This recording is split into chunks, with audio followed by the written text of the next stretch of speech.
Hey guys is Neeraj and watching क्यूट्रिक्स के इस यूट्यूब चैनल क्यूट्रिक्स 2.0 पर आपका स्वागत है। तो चलिए शुरू करते हैं आज की क्लास आज के पहले क्वेश्चन के साथ।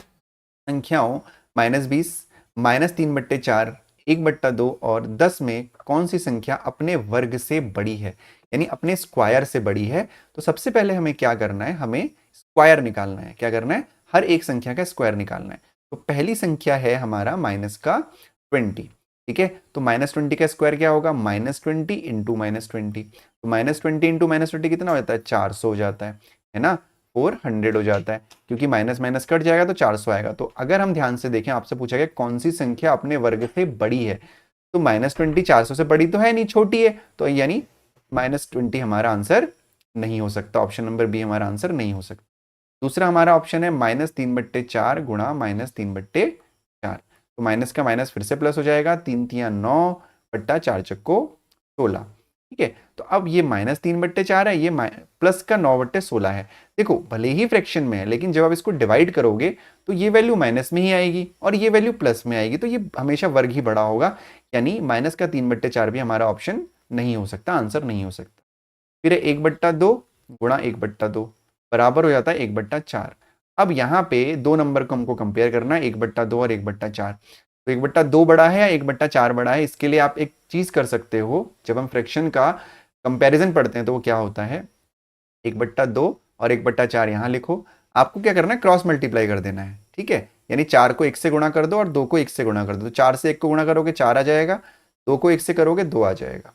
ठीक है, 4 और 2, तो ये 4 आया, यानी ये संख्या बड़ी है, और यहाँ पे 2 आया तो यानी ये संख्या छोटी है। ठीक है, तो यानी यहाँ पे 1/2 आपका बड़ा है, यानी जो सेटिस्फाई कर रहा है वो कर रहा है ऑप्शन नंबर सी 1/2।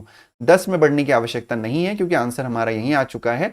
फिर भी एक बार कंफर्म करने के लिए 10 का जो स्क्वायर होता है, यानी 10 गुणा 10 होता है 100, यानी हमारा आंसर नहीं है, ये तब भी छोटा ही है ना। तो सी ऑप्शन हमारा आंसर होगा। कंपैरिजन करना मैंने आपको सिखा दिया। जैसे कि मान लो एक और एग्जांपल के तौर पे, अगर 1/3 और 2/3 को आपस में कंपेयर करना है कि कौन सा बड़ा है कौन सा छोटा है, ठीक है ना, गुणा कर दो, 3 से 1 को गुणा करो, 3 1 कम 3, 3 दूनी 6, यानी 6 बड़ा नंबर यहाँ है, तो यानी ये नंबर बड़ा है, ये नंबर छोटा है। ठीक है, चलो जी बढ़ते हैं हमारे अगले क्वेश्चन की तरफ। अगला क्वेश्चन है हमारा, कोई धन साधारण ब्याज की दर से 10 वर्षों में 2 गुना हो जाता है, बताइए 30 वर्ष में यह कितने गुना हो जाएगा ना। तो इसके बहुत सारे तरीके भी हैं, क्वेश्चंस का तरीका मैंने आपको बताया भी है, और आप इसको फॉर्मूले से भी कर सकते हो, जो आपका ट्रेडिशनल मेथड है उससे भी कर सकते हो। तो चलिए शुरू करते हैं कैसे इस क्वेश्चन को करना है। कोई धन साधारण ब्याज की दर से 10 वर्षों में 2 गुना हो जाता है, तो यहाँ पे सबसे पहले 2 गुना हो जा रहा है, हमसे बोला गया 10 वर्ष में, तो सबसे पहले हमको दर निकालनी पड़ेगी, रेट निकालना पड़ेगा। तो उसके लिए आप चाहो तो SI equals to P into R into T upon 100 का इस्तेमाल कर सकते हो, लेकिन मैंने आपको बताया हुआ है पहले भी, अगर कोई धन 2 गुना हो जा रहा है, 3 गुना हो जा रहा है, 4 गुना हो जा रहा है, तो उसमें आपको कुछ फॉर्मूले लगाने हैं। जैसे कि मैंने आपको बताया, अगर 2 गुना हो जा रहा है तो आप फॉर्मूला लगाओगे R into T is equals to 100। ठीक है, अगर 2 गुना हो जा रहा है तो R into T is equals to तिगुना, अगर 3 गुना हो रहा है तो R into T is equals to 200, R into T is equals to 300 कब करोगे? जब 4 गुना हो जाएगा, मतलब 1 1 कम करते जाओगे। जैसे 2 गुना के लिए 1, 3 गुना के लिए 200, 4 गुना के लिए 300, ये करते जाओगे, इस फॉर्मूले का यूज करोगे। ठीक है, लाइट का कुछ इशू रह गया है शायद, तो चलो अब देखते हैं आगे क्वेश्चन क्या करना है। तो सबसे पहले 2 गुना हो जाता है, तो हम क्या फॉर्मूला लगाएंगे 2 गुना के लिए? R into T is equals to 100। Time हमको दिया हुआ है 10 वर्ष, तो टाइम की जगह पे हमने रख दिया आर गुणा 10 बराबर 100। तो आर बराबर हो जाएगा 100/10, तो 0 से 0 कैंसिल, तो आर बराबर हो गया 10%, है ना। तो आर भी हमारा 10 आ गया, है ना। जो रेट है यानी जो दर है वो भी हमारी 10% आ गई। ठीक है ना। सिंपल इंटरेस्ट और कंपाउंड इंटरेस्ट को मैंने बहुत अच्छे से पढ़ा रखा है, नीचे डिस्क्रिप्शन में लिंक है, वहां जाके पढ़ लो। 1 या 2 क्लासेस होंगी, एक क्लास में पूरा SI और CI सीख जाओगे। तो आर इक्वल टू हो गया 10%। अब बताइए कि 30 वर्ष में वह कितने गुना हो जाएगा। अब यहां पे हम चाहें तो ये फॉर्मूला लगा सकते हैं, है ना, लगा सकते हैं, लेकिन हम चाहें तो दूसरा भी लगा सकते हैं। देखो कैसे, आपसे क्या बोला कि 30 वर्षों में कितने गुना हो जाएगा। अब हमें ये तो पता है कि गुना हो जाने में जो फॉर्मूला हमारा लगता है वो लगता है R into T is equal to something. ठीक है ना कुछ होता है यहाँ पे, तो वैल्यू रख देते हैं। जो हमारा रेट है वो कितना है? रेट है हमारा 10, और टाइम कितना दे रखा है? 30, है ना। टाइम कितना दे रखा है? 30, तो 10 गुणा 30 कितना होता है? 3 1 कम 3 0 0, 300 हो जाता है। तो अगर यहाँ पे 300 आया तो इसका क्या मतलब है? 4 गुना, है ना। इसका क्या, अभी मैंने आपको बताया था ना यहाँ पे कि अगर 300 आया तो इसका मतलब क्या है 4 गुना, यानी ऑप्शन नंबर बी आपका आंसर हो। ठीक है, तो ये है शॉर्टकट तरीका, फॉर्मूले से आप कर सकते हो। अब मैं इसका एक और तरीका बताऊंगा कि जिसमें आप फॉर्मूला एस, वो जो S I equal to P into R into T है, वो लगा सकते हो। हालांकि देखो मेरे हिसाब से वो फॉर्मूला आपको नहीं लगाना चाहिए, क्योंकि अब देखो पुराना जमाना नहीं रहा, अगर फॉर्मूला लगाओगे तो पीछे पड़ जाओगे। फिर भी एक बार देख लो, है ना। कोई धन साधारण ब्याज की दर से 10 वर्ष में 2 गुना हो जाता है, तो पहले हम इससे रेट निकालेंगे। तो हमें पता है कि प्रिंसिपल हम पी मान लेते हैं, और जो आपका 10 वर्ष में 2 गुना हो जाता है, यानी प्रिंसिपल आपका एक्स मान लीजिए आप, अमाउंट कितना 2 गुना, यानी अमाउंट 2x हो जाएगा, सिंपल इंटरेस्ट हो जाएगा 2x माइनस एक्स, एक्स हो जाएगा, और टाइम आपको 10 दे रखा है, और रेट आपको पहले निकालना है। फॉर्मूले में रख देते हैं S I is equal to P R T upon 100। तो एस आई हो गया x, p हो गया x, r हो गया जो निकालना है, t हो गया 10/100। ठीक है, तो r को यहीं रहने दीजिए, बाकी चीजों को उधर लेके जाइए, यानी x into 100 upon x into 10, x कटा, इससे ये कटा, देखो r 10 आ गया ना 10, है ना, जैसे हमारा इसमें आया था, इसमें देखो r 10 कितना आसानी से आ गया था। ठीक है, ये आ गया। अब रेट 10, अब 30 वर्ष वाला निकाल लेंगे, तो 30 वर्ष में कितने गुना हो जाएगा ये आपसे पूछा गया है। तो कितने गुना के लिए हम क्या करेंगे, प्रिंसिपल फिर से x मानेंगे, अमाउंट हमको निकालना है। ठीक है, तो अमाउंट हमको निकालना है, रेट हमको दिया हुआ है 10% आ गया है हमारा, है ना, और टाइम कितने 30 वर्षों में टाइम आपको 30 वर्ष दे रखा है, तो निकाल दो P R T upon 100, P into R into T upon 100। तो 0 से 0 कटा, 0 से 0 कटा। ठीक है, तो ये आ गया 3x, यानी पी एक्स है और एस आई आपका हो गया 3x। अमाउंट होता है p प्लस एस आई, यानी 3x प्लस x, यानी 4x। तो यानी कितने गुना, 4 गुना। देखो ऐसे भी आंसर आ गया। तो आप चाहो तो S I equal to P R T upon 100 से निकाल लो, आप चाहो तो ऐसे निकाल लो। मैं रिकमेंड करूंगा आप आर टी इक्वल टू वाला मेथड अप्लाई करो। बस याद रखो, अगर 2 गुना हो रहा है तो 100, अगर 3 गुना हो रहा है 200, इसी तरह से आगे बढ़ता जाएगा, 1 कम करते हुए चलना। जैसे मान लो 10 गुना हो रहा है तो आर टी इक्वल टू 900, अगर मान लो 25 गुना हो रहा है तो आर टी इक्वल टू 2400। ठीक है, ये ध्यान रखिएगा। पढ़ते हैं हमारे अगले क्वेश्चन की तरफ। तो जो हमारा अगला क्वेश्चन है वो है 5 ब्रैकेट में x माइनस 1 माइनस 2 ब्रैकेट में 2 plus x upon 1 minus x 3। अच्छा, आसान क्वेश्चन है, देखिए कैसे करना है। 5x minus 1 minus 2 plus x upon 1 minus x is equal to 3। ठीक है, इज इक्वल टू 3। सबसे पहले क्या करना है, 5 से अंदर मल्टीप्लाई करना है। तो 5 से पहले x मल्टीप्लाई होगा तो जाएगा 5x, फिर 5 से 1 मल्टीप्लाई होगा तो माइनस का 5 इंटू 1 5। ठीक है, इसको ब्रैकेट में क्लोज कर दीजिए। फिर -2 से अंदर मल्टीप्लाई करिए तो जाएगा माइनस का 2 टू 4, और -2 प्लस एक्स हो जाएगा माइनस का 2x। ठीक है, अब एक काम करिए, आप इसको हटा ही दीजिए, इसकी आवश्यकता नहीं है ब्रैकेट की।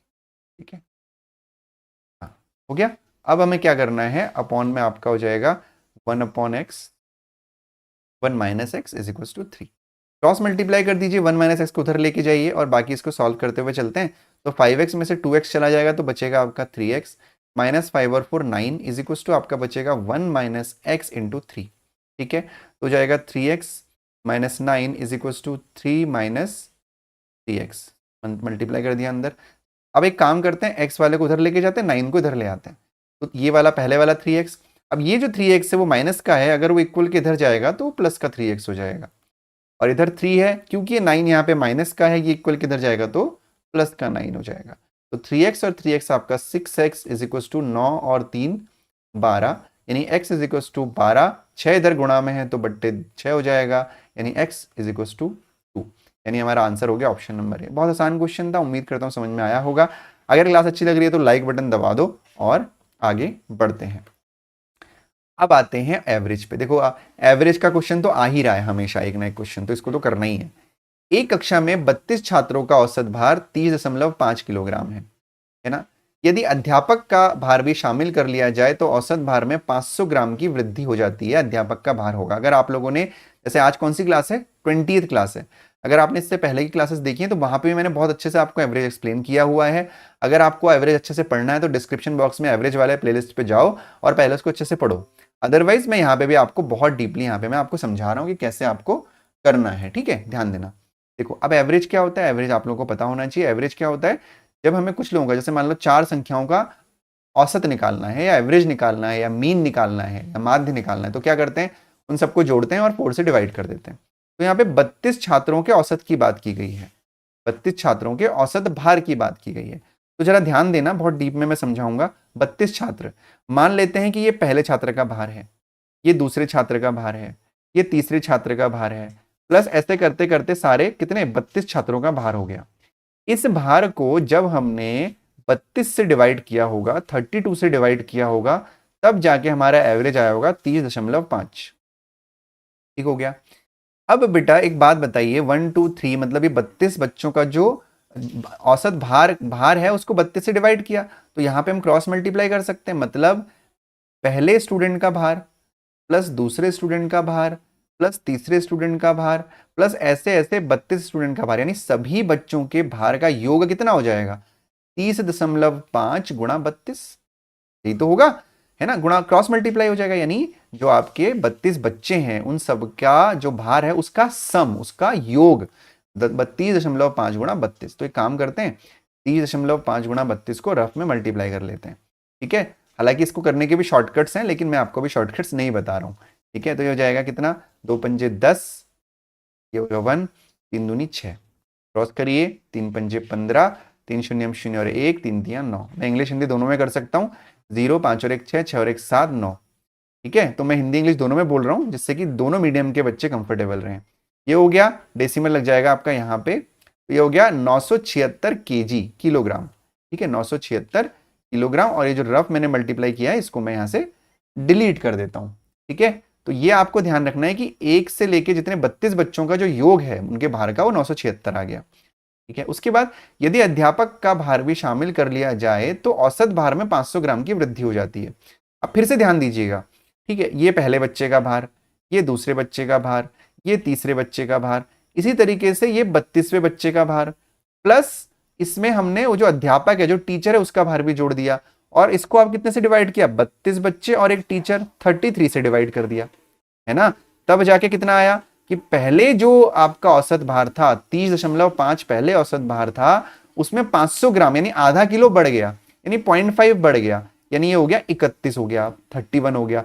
कि जब टीचर का भार भी उसमें मिला दिया गया तो एवरेज 31 हो गया। एवरेज यहां पे नीचे हमने 33 कर दिया, यानी फिर से दिख रहा होगा होपफुली सबको, पहला स्टूडेंट का भार, दूसरे स्टूडेंट का भार, ऐसे करते करते 32वें स्टूडेंट का भार प्लस टीचर का भार का योग, योग कितना होगा? जैसे हमने योग निकाला है, योग कितना होगा? 31 गुणा 33 होगा, है ना। यानी हो जाएगा आपका 102 होना चाहिए मेरे हिसाब से। एक बार करके देख लेते हैं, 33 गुणा 31, 33, 3 3 9, 3 3 9 हो जाएगा 3 9 10 11 12, 9 और 1 10। देखो 1023 है। अब पूछोगे सर आपने डायरेक्टली कैसे कर दिया, आपको तो रटा हुआ है। नहीं जी, मेरे को रटा नहीं है। देखो एक तरीका होता है, अगर हमें कुछ दो ऐसे नंबर्स को मल्टीप्लाई करना है जो कंसेक्यूटिव हो, मतलब बीच में एक का गैप हो, जैसे इसमें 32 का गैप, 31 32 गायब है ना, तो हमें क्या करना है, 32 का स्क्वायर करके उसमें से -1 कर देना है। तो मुझे 32 का स्क्वायर याद है कि 1024 होता है, उसमें से मैंने -1 कर दिया, आंसर आ गया 1023।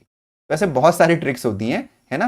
तो ये हम बैंकिंग के बच्चों को पढ़ाते हैं होपफुली। चलो आगे बढ़ते हैं। तो अब देखो ध्यान से समझना, जब 32 बच्चों का जो भार है वो है 976 ग्राम, और उस 32 बच्चों का भार प्लस टीचर का भाग भी जुड़ गया तो हो गया 1023 ग्राम। तो यानी जब 1023 में से 976 को माइनस कर दोगे तो केवल टीचर का भार आ जाएगा, सिंपल। तो ये हो जाएगा 6, 6 और 7 13, 6 और 7 13। ठीक है, और यहाँ पे आपका बचेगा 1, 7 और 4 11 हो गया आपका ये, यानी कितना हो गया 47 केजी। तो आंसर हो गया ऑप्शन नंबर बी 47 किलो। ठीक है, होपफुली समझ में आ गया होगा, बिल्कुल टफ नहीं था। तो अगर आपको अभी टफ लग रहा है तो एक बार दोबारा देख लो, और आप जाके एक बार डिस्क्रिप्शन में एवरेज जाके जरूर पढ़ लेना, आपको चीजें क्लियर हो जाएंगी। ठीक है, होपफुली समझ में आ गया होगा। बढ़ते हैं अगले क्वेश्चन की तरफ। तो जो अगला क्वेश्चन हमारा है, यदि किसी संख्या के 1/2 भाग, 1/3 भाग तथा 1/4 भाग का योग संख्या के 4 अधिक है तो संख्या क्या है, ये आपसे पूछा जा रहा है। ठीक है, संख्या के 1/2 भाग, 1/3 भाग तथा 1/4 भाग का योग। तो मान लेते हैं x मान लो, चलो बिना x के भी करोगे तब भी हो जाएगा। फिर भी संख्या के 1/2 भाग यानी x/2, 1/3 भाग यानी x/3, 1/4 भाग यानी x/4, इन सब का योग संख्या से 4 अधिक है, यानी इन सब का पहले जोड़ लेते हैं हम, इन सबको जोड़ लेते हैं। तो इसका एलसीएम हो जाएगा 4 तियां 12, 2 6 12 तो 6x, 3 चक्को 12 यानी 4x प्लस 4 तियां 12 यानी 3x, 6 4 10 और 3 13x बट्टे 12, यानी इन सबका योग 13x बट्टे 12 है। और आपसे बोला गया है कि जो ये 13x बट्टे 12 आया, 13x/12 आया, ये संख्या से 4 अधिक है, 4 अधिक है, यानी इसका और संख्या का जो अंतर होगा वो 4 होगा। यही तो है। अधिक का क्या मतलब है? जैसे समझो कि दो लोग हैं, एक आप हो और एक आपका फ्रेंड है। आपके पास 20 रुपए हैं, आपके फ्रेंड के पास 25 रुपए हैं, है ना। यानी आपके फ्रेंड के पास 5 रुपए ज्यादा है, अधिक है, यानी 25 माइनस 25 है। तो हमने वही चीज करी यहाँ पे। होपफुली समझ में आया होगा इस एग्जाम्पल से, किसी को अगर पहले डाउट रहा हो तो। अब हम क्या करेंगे, इसके नीचे 1 मान लेंगे, एलसीएम हो जाएगा 12, ये हो जाएगा 13x अपनी जगह पे, और यहाँ पे हो जाएगा 12x इज इक्वल्स टू 4। तो 13x माइनस 12x आपका हो जाएगा x इज इक्वल्स टू 12 चक्को 48। तो x इक्वल्स टू कितना आ गया 48, यानी संख्या क्या हो गई हमारी, ऑप्शन नंबर डी 48। बिल्कुल टफ नहीं था, आसान क्वेश्चन था। होपफुली आपको समझ में आया होगा, कोई दिक्कत आपको नहीं होनी चाहिए। अगर हो भी रही है तो कमेंट सेक्शन में बताना, इजीली बाद में समझा दूंगा। पढ़ते हैं हमारे अगले प्रश्न की तरफ। तो जो हमारा अगला प्रश्न है वो है 96 मीटर लंबे वर्गाकार प्लॉट के बदले हरीश उतने ही क्षेत्रफल वाला आयताकार प्लॉट खरीदना चाहता है। यदि आयताकार प्लॉट की लंबाई 144 हो तो चौड़ाई ज्ञात करिए। बहुत आसान क्वेश्चन है। तो हमारे पास दो है, एक तो ये प्लॉट है जो हरीश के पास ऑलरेडी है, ठीक है, और एक ये प्लॉट है जो हरीश को लेना है, ठीक है। एक ये प्लॉट है जो हरीश को लेना है। तो एक है आपका स्क्वायर और एक है आपका रेक्टेंगल। देखो कन्वर्ट हो गया, ठीक है ना। तो हमें क्या करना है, हमें सबसे पहले बताया गया कि जो प्लॉट हरीश के पास है वो 96 मीटर लंबा है। अब क्योंकि वर्गाकार है तो यहां पे आपको लंबा बोल के कंफ्यूज किया गया है, क्योंकि अगर वर्गाकार है तो ये भी 96 होगा, ये भी 96 मीटर होगा, ये भी 96 होगा, ये भी 96 होगा। और आपसे बोला गया है कि जो आयताकार प्लॉट उसको खरीदना है उसकी जो लंबाई है वो है 144 मीटर। आपको चौड़ाई निकालनी, तो चौड़ाई को आप x मान लीजिए, ठीक है। तो हमें क्या करना है, दोनों का क्षेत्रफल बराबर है।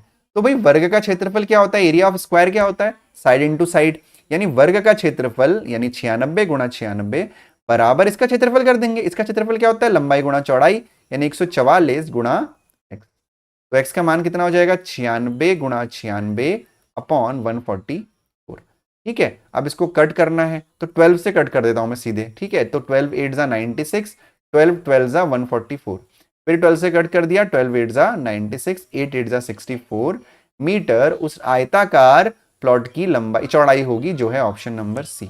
आसान क्वेश्चन है, उम्मीद करता हूं समझ में आया होगा।